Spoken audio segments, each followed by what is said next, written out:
Uno, dos, tres.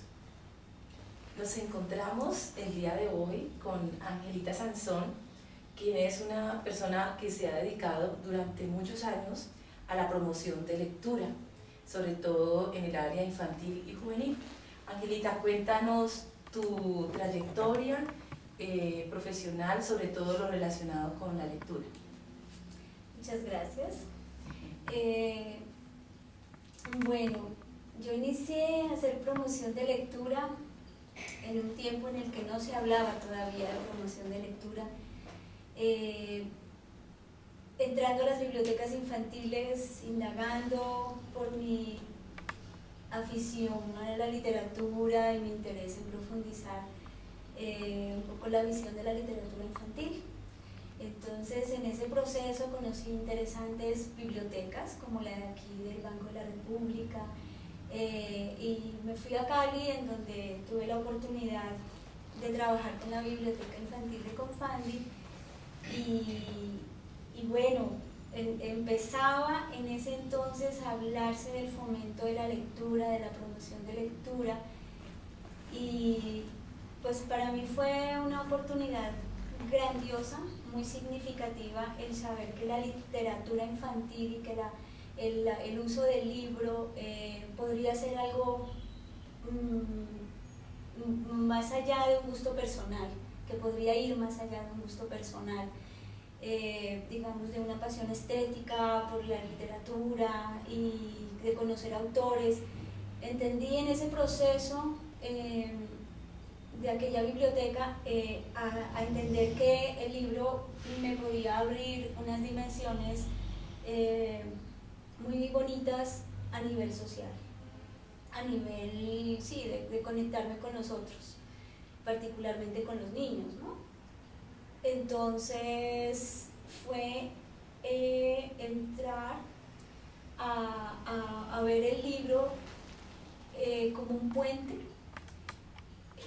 para llegar a los demás, para oírlos, para ver qué podía pasar también con esa idea del autor, no solo en mí, sino también en los otros. Y así empecé a hacer la hoy famosa lectura en voz alta, ¿no? Que es esa oportunidad de ofrecer la voz, a través de la voz de uno, la voz de un autor a un grupo de personas o a un ser que no sea solamente uno. La lectura en voz alta, la lectura compartida. Y bueno, ese es como como inicié, empezar a compartir básicamente libros que a mí me gustaban mucho. Entonces sí, es como encontrar una resonancia, encontrar una identificación compartida con otras personas, y poco a poco también, no solo con los niños, sino también con adultos interesados en conocer el libro más allá de las aulas académicas, ¿sí? Más allá de los compromisos académicos, que realmente eso es lo que me ha movido, porque cuando uno ama algo, pues le haya mucho más sentido en la medida en que lo puede compartir, o en la medida en que eso se le convierte como un lenguaje y que te conecta con otras personas, con otros mundos, con otros tiempos. Conocer otras personas también interesadas en el libro infantil y en la literatura como una posibilidad también de autoconocimiento, ¿no? De saber todo lo que puede estar acá, y que un pequeño libro le hace recordar a uno todo lo que está ahí, y que hay otros seres en el mundo parecidos a uno que también lo pueden estar queriendo a uno. Entonces pues eso me dio mucha fuerza para que se me fuera para irlo convirtiendo en un oficio de vida, ¿sí? Una forma de vida. Sí, la promoción de lectura me empezó a comprometer mucho, y estoy hablando más o menos de unos 25 años atrás, antes de decidirme a estudiar literatura, porque había estado en otros campos, indagando en otras carreras, y decidí estudiar literatura, y bueno, sí, creo que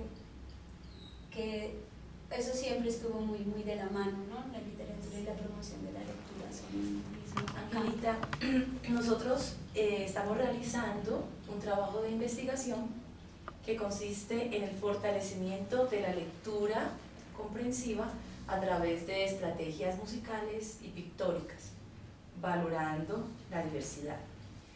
Tú, desde tu experiencia, ¿cómo considerarías que debe un joven entre los 11 y los 14 años, que es los jóvenes con que vamos a trabajar nosotros el proyecto, cómo debería relacionarse un joven de estas edades con la lectura? O sea, ¿cuál debería ser su forma de acercarse, de asumirla, de vivirla? ¿Qué deberíamos nosotros propiciar como maestros a nuestros jóvenes respecto a la lectura? Hay muchas preguntas, Mili, muchas. Es parte de mi preocupación y de mi compromiso crear nuevos lectores, ayudar a que se creen nuevos lectores, y con mucho énfasis en los adolescentes y jóvenes hay que hacer muchas cosas hoy en día para que ellos tengan una visión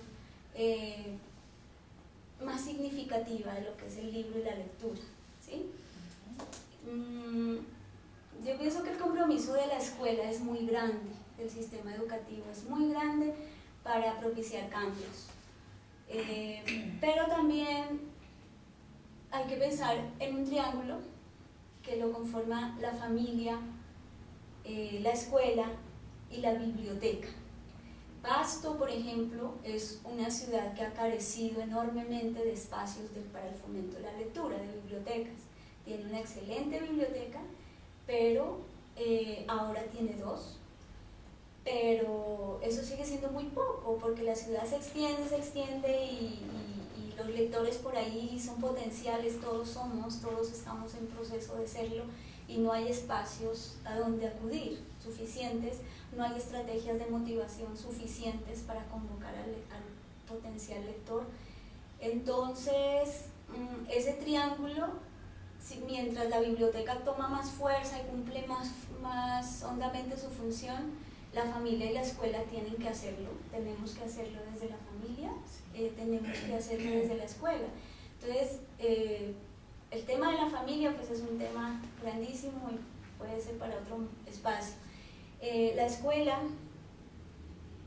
tiene, yo creo que el compromiso de transformar la visión de la lectura. Si hay algo que impide la formación de un verdadero lector, es la evaluación. No la evaluación en general, yo pienso que nosotros podríamos ser muy creativos descubriendo maneras de evaluar que sean, digamos, también, sí, que sean creativas y que sean pensadas en el ser, ¿sí? Que no midamos tanto, que sintamos también a la otra persona en su proceso de posible lector, de ser un posible lector, o más bien de cualificarse como lector, porque ese es otro punto sobre el que me interesa y me compete hablar. Es que la lectura es un término mucho más amplio, como les comentaba hace un ratito, que la decodificación de un texto. Y en este momento de la historia, digamos, cultural en nuestro país y en varios países, ya no se habla de lectura, sino de lecturas, ¿cierto? Entonces, tú lees tu partitura, nos leemos la mirada, interpretamos lo que vemos y en esa medida, y lo que oímos y sentimos, y en esa medida somos lectores no solo de textos escritos, ¿sí? Entonces somos lectores en la medida en que asimilamos, interpretamos, expresamos, y eso la escuela todavía está demorada en asimilarlo, ¿sí? Cabalmente, porque el índice de lectura es crítico, los índices de lectura son críticos, de escritura, de producción de texto también, pero seguimos pegados a analizar textos literarios cuando la literatura debe verse como un arte, y es muy subjetiva la interpretación de un arte, ¿cierto? Entonces, ¿cómo el profesor califica la interpretación de un texto literario? Yo me atrevo a decir que mata mata un deseo lector. Y yo también fui estudiante, y yo me acuerdo lo estéril que fueron las tareas de literatura, cuando uno realmente lo que recuerda es esas lecturas que hizo por allá escondidas, o en la casa, o en la cama, o por ahí con los libros que de pronto se recomendó entre amigas, entre compañeras, más que todos esos textos que a uno le tocaba maciar, pero con los que acá en el corazón no pasó mucho, pasó poco, porque el propósito de eso era cumplir con una tarea. Y los niños, sobre todo los chicos de la edad que les inquieta a ustedes, que con los que están ahorita comprometidos en su trabajo, pues son adolescentes, ¿no? Entonces en la adolescencia hay tantos cambios a todo nivel, como todos sabemos. Biológicamente, fisiológicamente los jovencitos no están para sentarse a leer un texto largo y denso. Sobre todo, y es otro tema de tener en cuenta, otro aspecto de tener en cuenta, si no han tenido un suficiente proceso lector, ¿sí? Entonces ahí es donde yo veo la dificultad, que pueden tener 11 o 14 años, pero ¿cuál es su verdadera edad lectora? ¿Sí? Entonces, si nos encontramos con un grupo de 11 o 14 años, con un niño, con una niña de esa edad, cuya familia tiene a alguien lector, esa niña tiene un referente de un abuelo, de un papá lector de la prensa, que tuvo el hábito de comprar, de inquietarse por un buen periódico y por seguir, o un lector de novela, o un lector de ciencia ficción, o un lector de libros científicos, que es tan válido toda la diversidad ahí, ¿no? Entonces, ese proceso lector de esa niña, de todas maneras va a ser diferente al de su compañera en cuya familia no hubo nadie nunca que le regaló un libro, que le prestó un libro, que le recomendó, que habló de un autor, o a quien la niña pudo haber visto leyendo en casa, ¿no? Mucho menos cuando estos niños no han tenido quien les lea algo con cariño, que es donde se siembra ese gusto lector. Eso no se lo borra el tiempo a uno. Cuando alguien lo ha cargado, o lo ha abrazado, o le ha regalado una lectura, es decir, lo ha acompañado, eso no se borra, uno queda con eso. De pronto no es lector literario, pero en uno tiene el libro ya un valor diferente. Entonces yo hablo mucho de eso, ¿no? Cuando tengo la oportunidad de la edad lectora, del proceso lector que ha tenido la persona. Entonces ahí la escuela cae en un error muy grave, porque son por ejemplo, ¿no? Entonces son los niños de sexto grado, entonces tienen que leerse este libro. Y entonces el señor de la editorial le dijo a la profesora, este es el libro para los de 11, 12, 13 años, desconociendo que entre los 30 estudiantes, porque más o menos ese es el promedio, de 30 para arriba, hay 1000 edades lectoras. Entonces, ¿qué hacemos ahí? ¿Qué debemos hacer ahí? Ofrecer una gama diversa a los muchachos. La biblioteca escolar tiene que mejorar. La biblioteca escolar debe ser un refugio para los estudiantes, un lugar amado donde encuentran diversidad, donde encuentran un abanico de identificaciones, que no tengo ganas de leer hoy de esto, pero puedo leer de esto. Ay, anoche me vi una película de elefantes, hoy me gustaría ver un libro sobre ese tema, pero si el otro quiere otra cosa, la biblioteca tiene esa virtud, y esa es la magia de una biblioteca, que ofrece para todos, de una biblioteca en óptimas condiciones y en óptimo funcionamiento, ¿no? Que no sucede con la biblioteca escolar. Ahorita hay un enorme compromiso del Ministerio de Educación a través del Eres mi Cuento, del Plan Nacional de Lectura y Escritura, por mejorar la visión y la misión de la biblioteca escolar. Hay recursos, hay propósitos, y esperemos que sí empiecen a pasar cosas, porque las bibliotecas ya no pueden estar ahí como almacenadoras de libros, ni el bibliotecario como guardador de libros, no.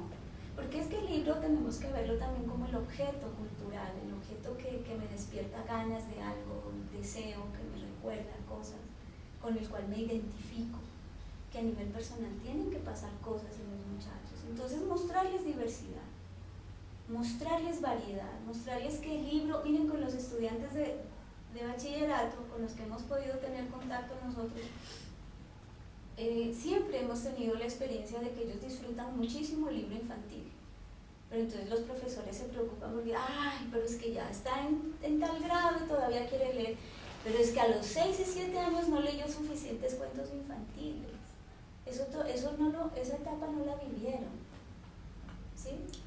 Entonces, si todavía quiere leer Guillermo Ratón de Biblioteca, dejémoslo que lea Guillermo Ratón de Biblioteca porque es su ser, porque la lectura es de alguna manera es algo muy íntimo, es muy íntimo, entonces es personal, hay que dejarlo que crezca, ¿sí? A la medida de su propio ritmo, de su proceso. Entonces los profesores sí necesitan tranquilizarse mucho en cuanto a que la edad cronológica debe medir la edad lectora, de alguna manera. Eso no, definitivamente no, porque miren, uno ya tan viejito y yo sigo disfrutando los cuentos de hadas así ya mucho, y como dicen tantas personas que saben tanto, lo han dicho, entre ellas pues a quien recuerdo mucho es a Borges, la verdadera lectura es la relectura. En la segunda leída de un texto es donde uno de verdad lo empieza a entender y a ahondar más. Entonces con los niños pasa mucho eso, y de pronto con los de grado sexto todavía pasa eso, que quieren leer lo mismo varias veces.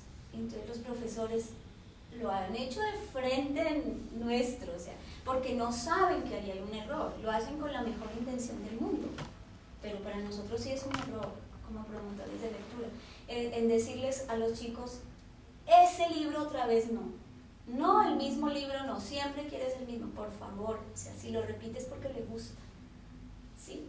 Hasta que ya lo leyó lo suficientemente, entonces de pronto ya no quiere leer Guillermo Ratón de Biblioteca, pero va a querer algo más del mismo autor, o algo más de ratones, si se trata de un niño pequeño. Es como respetarnos mucho el proceso personal, ¿sí?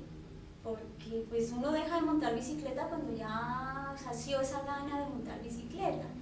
Entonces, mientras tanto, pues uno lo quiere experimentar, entonces el mismo libro o el mismo tema, yo me he encontrado con madres de familia, padres, profesores, que lo ven como algo negativo, y no debe ser así, o sea, el libro debe disfrutarse. O sea, ¿qué recomendación se haría para los niños de sexto? ¿Qué lecturas serían apropiadas? ¿Cómo debería interactuar el docente con los chicos de sexto? A ver, con los chicos de sexto que más o menos son de 11 a 14 años, que están en plena adolescencia, primero, profes, y regresémonos un poquito, nosotros como adultos, formadores, debemos volvernos lectores del libro juvenil, si trabajamos con jóvenes, del libro infantil, si trabajamos con niños. Yo pienso que los profesores son lectores, de hecho, pero si trabajan con niños, por favor conozcan los libros que hay para niños, y si trabajan con adolescentes, conozcamos lo que hay para adolescentes. Por temáticas generales, lo que les gusta a los que empiezan a crecer es lo romántico, les fascinan los poemas de amor, les encantan. No nos podemos meter con novelas largas porque mentalmente no tienen un hábito todavía para leer textos largos, entonces el cansancio lo asimilan con el que no les gusta, y de pronto no es que no les gusta, sino que están cansaditos, y como se les pide informe ahí mismo qué pasó ahí, entonces ya eso significa no me gusta, eso significa que harto. Entonces textos cortos, o sea, amor sí, historias de amor, buscarles eso, indagar en eso. Leyendas, mitos y leyendas para todas las edades, grandecitas.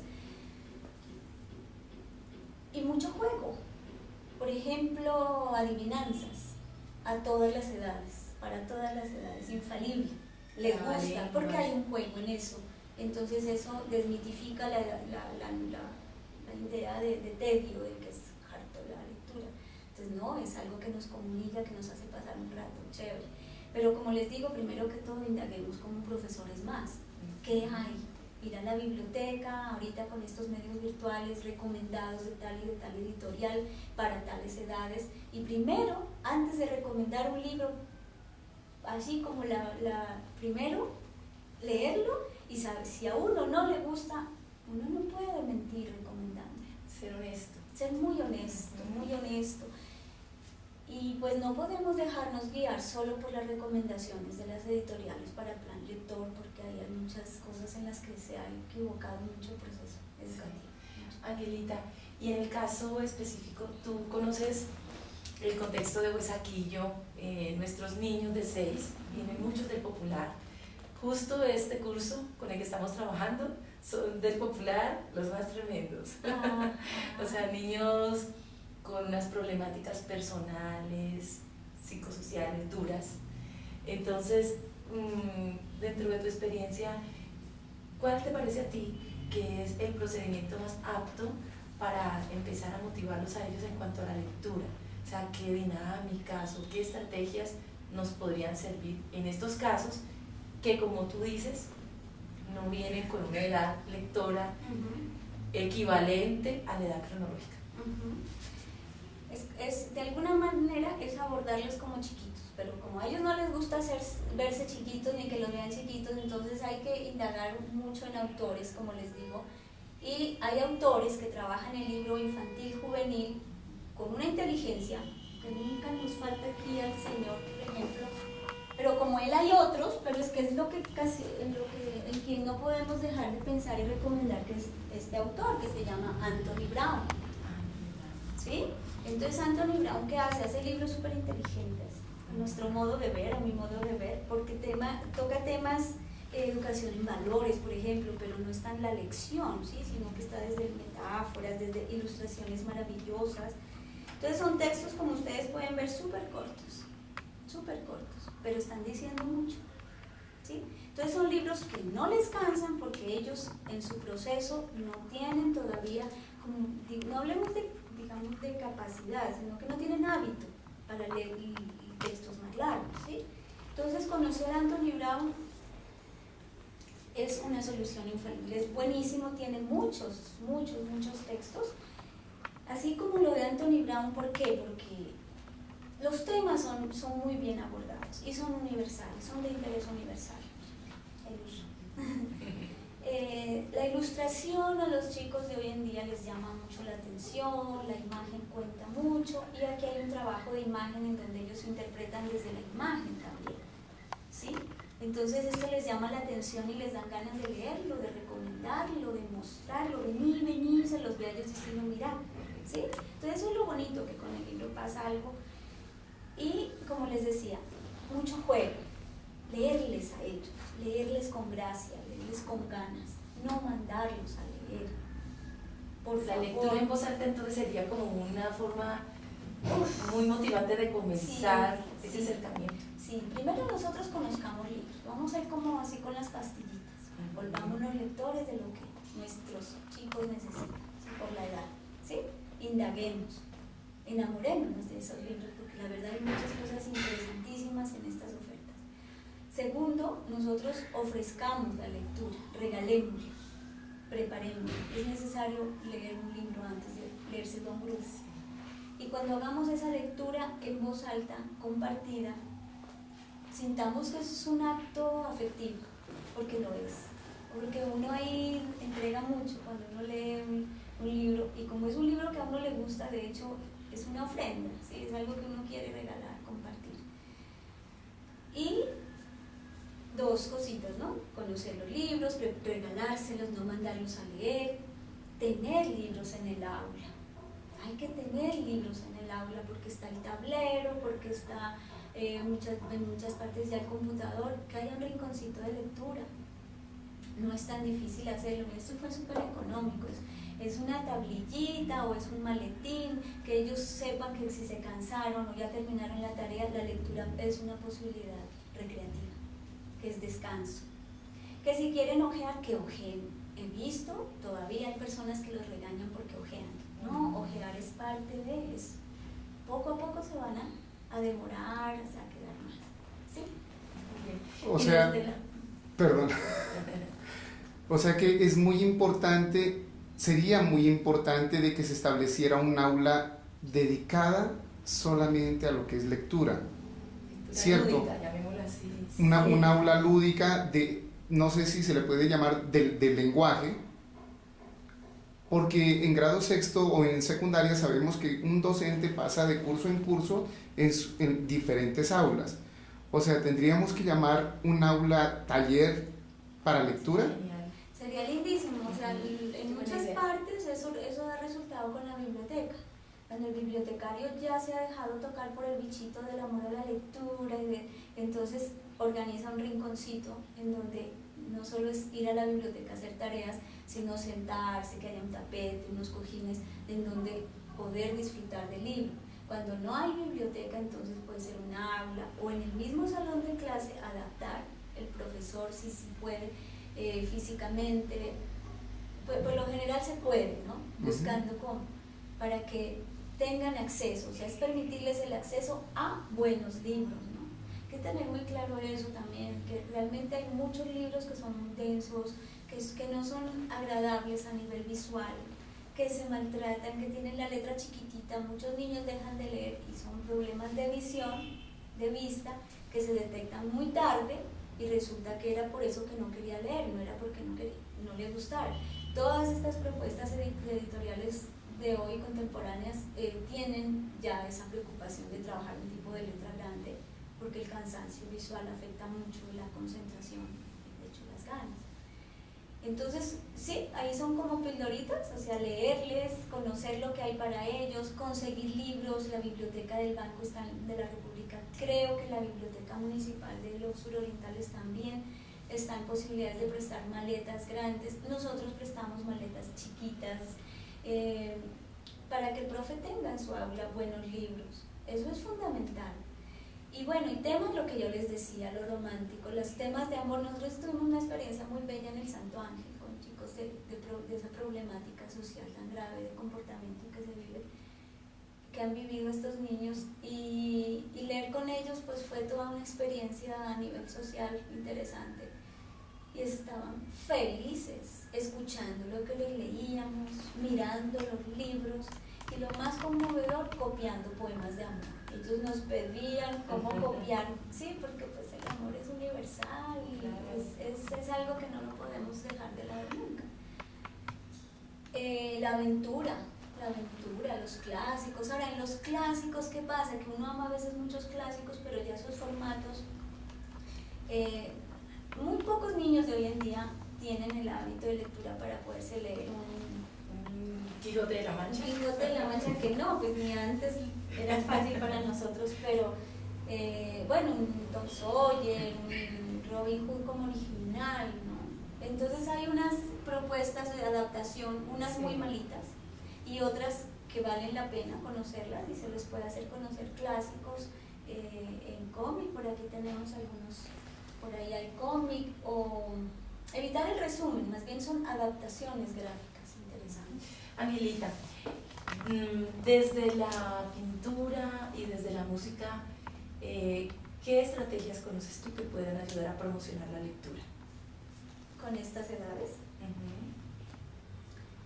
a ver, pocas, conozco pocas, pero hay muchas cosas por hacerse, ¿no? Con la música, yo creo que es hacerles oír a los chicos lo que ellos están oyendo con otra disposición, no oír por oír, digamos, el famoso reggaetón. ¿Qué más están oyendo ahorita? Sí, es bachata. El rap, pues que rap. tiene textos tan interesantes, ¿no? Pues algunos o muchos son interesantes. Entonces, detenerse un poco más a oír, a escuchar eso que a veces uno se mecaniza, y los jovencitos se mecanizan a oír. Entonces, la música de ellos, o sea, es leer lo de ellos, lo que a ellos les interesa.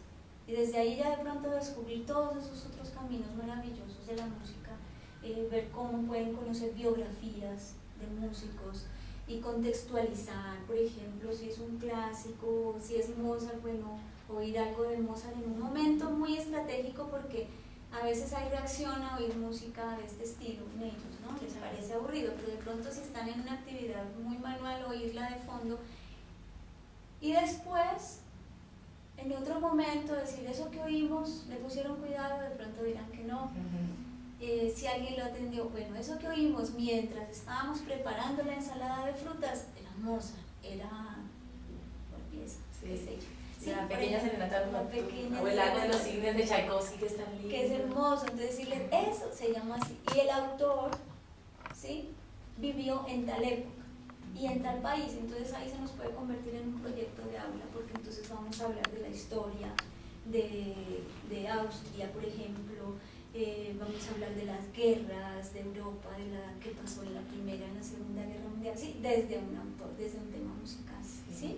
Es como esos abanicos que a veces le ofrecen a uno cualquier librito de esto, nosotros vemos eso con los profesores. Se abren ventanas. Se abren. Yo he visto la importancia de la ilustración como motivador y también como propiciador de comprensión. ¿Tú qué nos puedes compartir al respecto? Sí, la ilustración, yo sí me quito mucho el sombrero ante los ilustradores. Hay una cantidad de propuestas innovadoras muy serias, muy responsables en este campo, relativamente nuevo, pero ha crecido mucho por la respuesta, la acogida que hay en los lectores en formación con la imagen. De hecho, pues es más sencillo asimilar una imagen muchas veces que un texto, entonces es una manera de entrar al grupo escolar, de entrar a un grupo heterogéneo, ¿cierto? Entonces en la ilustración es como la intertextualidad, o sea, hay muchas cosas se están diciendo. Mira, por ejemplo, este libro es un libro que bueno, es bellísimo. A ver, no, es otro de Rafael Jung, no me acuerdo, bueno, pero son libros que tratan temas muy profundos y a veces con mucho humor, con mucha estética, entonces están siempre diciendo algo, ¿sí? Y el interpretar imágenes pues es muy interesante también.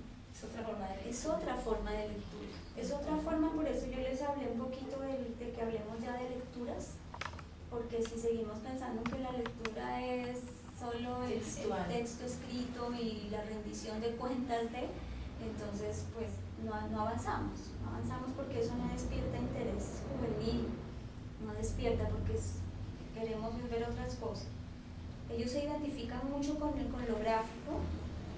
Es otro proceso, ¿no?, el de leer imágenes, es un proceso diferente y es muy importante fomentarlo, pero siempre pienso que de la mano también de la oída, de la escucha. La actitud y la capacidad de escucha es un terreno por abonar, larguísimo. Nosotros, por ejemplo, con las imágenes trabajamos el formato pequeño, trabajamos las pantallas gigantes, el video bien, y esa es una estrategia buenísima para los niños que no tienen un hábito de lectura. En el video bien se proyectan libros que uno escanea por la calidad de imagen, y eso les digo, eso es buenísima estrategia. Lo ven allá, lo ven con otros ojos, lo relacionan con eso tan chévere que es el cine, con eso tan chévere que es el video, y luego les muestra un libro, y entonces ellos ven que eso tan chévere nació de aquí, ¿sí? Y que hay un autor siempre detrás de eso, que no es tan fácil llevarlo a la pantalla, que hay un proceso, que hay una historia en cada libro. Y fomentar la actitud de escucha sí que es importante. Nosotros, por ejemplo, aquí trabajamos con niños de primera infancia y trabajamos un ratico de lectura en voz alta, y también Salomón les hace una narración oral, sin texto, sin formato. Y ese es un reto grandísimo, porque tampoco los podemos acostumbrar mucho a que solo la imagen dice. El valor de la palabra oral tiene un peso fuerte, hablando como a nivel ya social y humano. De la intercomunicación. Sí. Sí, el escuchar. Angelita, entonces podríamos puntualizar de esta conversación que definitivamente los procesos académicos, si bien es cierto, tienen las mejores intenciones, en general pueden estar mal enfocados en el sentido de formatear tanto el proceso y de poner en los hombros de los niños tanta expectativa y tanta evaluación de lo que deben leer y cómo lo deben leer, que pueden matar esa motivación. Sí, sí, definitivamente sí, porque eso es lo que está pasando, los resultados lo dicen, hablan por sí mismos. No solo digamos que las pruebas PISA y las pruebas saber, no solo eso, sino que también la actitud, ¿no? Nosotros podríamos medir mucho lo de la lectura como algo actitudinal, o sea, ese desinterés por ir un poco más allá en el conocimiento, en el saber. Estamos viendo como, de alguna manera con preocupación generaciones que se están concentrando con lo fácil, ¿no? A todo nivel y en el estudio, o sea, el copiar, pegar para hacer tareas, y la desmotivación por ir y buscar algo más allá que el primer libro, que el primer texto. Sí, eso es fruto también de ese afán por evaluar. Hoy en día y ya hace unos añitos se viene dando una gran problemática, que es la no comprensión lectora en la mayoría de asignaturas. Matemáticas no pueden interpretar problemas porque no lo saben leer. Ciencias naturales con sus temas tampoco lo pueden interpretar. Y por ese estilo, muchos textos que empiezan a ser básicos año tras año, los chicos no los pueden interpretar. ¿Cómo lograr que estos niños encuentren ese interés en estos temas? Sí, profe, esa es la preocupación máxima del sistema educativo, la comprensión de lectura, y de hecho es algo que atañe a todos los contextos, ¿no? Al familiar también. Pero luego quien más le evalúa a uno la comprensión lectora es la vida. Entonces la lectura debemos contextualizarla. A los chicos hay que darles temas que les interesen, textos de interés. Eso es clave. O sea, no les podemos seguir dando libros que le gustaron a mi abuelita sin saber si a ellos también les van a gustar. El Lazarillo de Tormes. O si es el Lazarillo que a mí, por ejemplo, si a mí me apasiona y lo quiero compartir, pues compártelo, regálenlo, léelo por piezas, ¿sí? Hacer algo creativo, pero no mandarlo a leer. Entonces, la pregunta, sí, esa comprensión lectora la comprensión lectora es realmente el fruto de un proceso. Y a veces no la vemos como el fruto, como el resultado de un proceso, sino que lo tenemos como un punto de partida, como un objetivo. Es decir, el objetivo estaría bien, pero ¿cómo llegamos al objetivo? Que los chicos comprendan, pero ¿cómo? Entonces, como primero, para yo comprender algo tengo que poner suficiente atención. Pero es que esos niveles de atención no se están madurando en relación al texto escrito. Desde el preescolar, desde el hogar comunitario, desde la cuna, de la casa, tenemos que tener una relación con la palabra. De hecho, la tenemos con la palabra oral, pero también con la palabra escrita. ¿Sí? Entonces, ¿cómo lograr comprensión de lectura? Y yendo paso a paso, poco a poco. O sea, primero tiene que haber ganas de leer, ganas, interés, amor, curiosidad. Cuando yo ya tengo eso, ya me detengo en el texto. ¿Sí? Si yo ya me detengo, ya lo atiendo con más elementos, y entonces la concentración va por añadidura, me concentro en eso que me interesa, y de la concentración inevitablemente hay comprensión, ¿cierto? Cuando nos hemos concentrado garantizamos la comprensión, pero entonces hay mucha dispersión porque no hay hábito. Sí, no hay hábito lector. Entonces con esto, y eso está, las crisis en la universidad se ven, ¿no? Ustedes saben que en las universidades se está viendo el nivel tan bajo de comprensión lectora. No hay actitud frente al texto escrito. La cultura escrita se ha perdido mucho, se la ha descuidado mucho, pero es por lo que, a mi modo de ver, por lo que hemos estado conversando, porque nos han hecho enfocado de una manera Que no muy propicia. cerrada, ¿no? Sí. Deslindando de lo afectivo, de lo emocional, y no debe ser así. Debemos comprometernos integralmente en el aprendizaje. Debe interesarnos, gustarnos, satisfacernos. Entonces el proceso, si no lo hemos hecho desde la cuna, entonces con los grandecitos es tener más paciencia, esperemos a ver qué les gustará. Entonces está la pantalla gigante, nosotros tenemos mucho por compartir en eso, libros que se pueden proyectar, leerles en voz alta, porque ahí ellos están recibiendo, están sintiendo el afecto, conseguir indagar a ver qué les gustará a ellos, preguntarles, dosificar también. Y la recomendación así fundamental es pilas con la evaluación. O sea, si queremos convertir a los jovencitos en lectores, no les evaluemos la lectura, conversemos sobre lo que leímos juntos, sobre lo que ellos leyeron. Pero evaluar es complicado, porque ellos no, ¿por qué les vamos a exigir ser lectores, por ejemplo, en contextos rurales donde no hay cultura, tradición con la cultura escrita? En estos hogares no hay libros, porque pues ellos tienen otro proceso, ¿cierto? Entonces podemos indagar en lo que es la huerta, la historia personal de ellos, escribir, leer sobre esa vida de otra manera y no pedirles lo que no nos pueden dar, es más bien darles, ¿no? Y para eso sí indagar mucho, mucho más. Y hay juegos, hay estrategias para el aula que bueno, yo creo que por internet eso se pueda conseguir, y si no, pues también es estar en talleres, en búsquedas, y hay muchos juegos, muchas estrategias. ¿Les cuento un hito? Sí.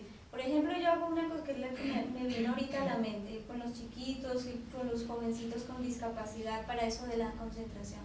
Entonces yo les doy un texto, hay que escogerlo, no cualquiera sirve para eso, entonces se lo leo así con muchas ganitas, entonces les digo, está lindo, pues vamos a empezar, porque yo vi unas cabecitas por ahí distraídas, está lindo, ¿cierto? Está bonito.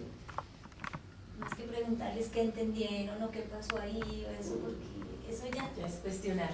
Sí, ya. Entonces lo que les estaba diciendo es que el evaluar esos niveles de lectura a veces afecta mucho la autoestima,